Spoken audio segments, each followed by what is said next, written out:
Hey, what is up guys? So today I want to talk about the cycling of Yu-Gi-Oh! As well as like the whole power creep element of the game. Now this happens in a lot of games. It's not even just based off of card games. This is also seen in League of Legends, and even Call of Duty kind of does this too. But anyways, let me go ahead and explain what the basic cycle, the basic principles are, and the whole idea of newer content, or essentially the power creep element of any game. So basically what happens in most games is when they're introducing new stuff, whether it is DLC or new champions in the game, usually they want those champions to be good. And I feel like a lot of times what happens is they make these cards, these champions, these new guns in the game that are DLC, they make them too strong. But the thing is, they have to make them strong in order for people to want to switch from whatever they're previously using to that newer thing. Now with this newer thing, it usually ends up getting patched later down the road to make it less powerful. Now that doesn't always happen with the game, but majority of the time, whether, like I said, it's League of Legends, Call of Duty, or anything like Yu-Gi-Oh! Or any card-based game, that happens a lot.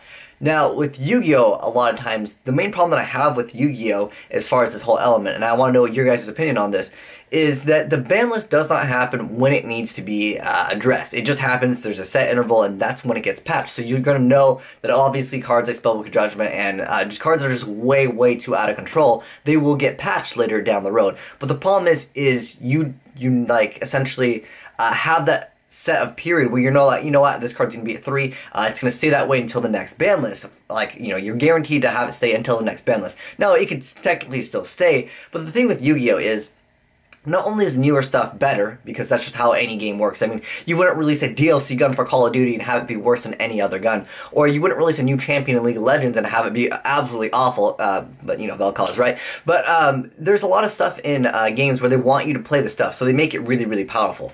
Now, like I said, I feel like sometimes they make it too powerful, and then they have to readjust it later. The main problem that I want to drive home with Yu-Gi-Oh!, why don't we have the ban list updated every time it needs to be updated? I'm not saying every day, but I'm saying if something needs to be addressed, like Frog FTK, it needs to be addressed immediately. Why would we want to wait and play in a format where a lot of people have these complaints and stuff like that? Obviously, people complain about it, you know, they do, well, sometimes they fix it, you know, even in League of Legends, like, we've all complained, well, if you go to the forums, most of the people are like in like bronze anyways, but people complain a lot of time about certain champions, and they eventually do fix them. But the problem is that in Yu-Gi-Oh! We don't have access to complain to Konami and be like, this card is way overpowered, and Konami be like, okay, we will address this card tomorrow, we're gonna, you know, fix it, and we'll make it go down to 1 or something like that. But the whole power creep aspect of the game is basically the newer cards or the newer archetypes are a lot stronger than the previous ones, and in addition to that, they also have the previous decks get hit. Oh my gosh, the phone, man. But this is time for some Yu-Gi-Oh! Discussion.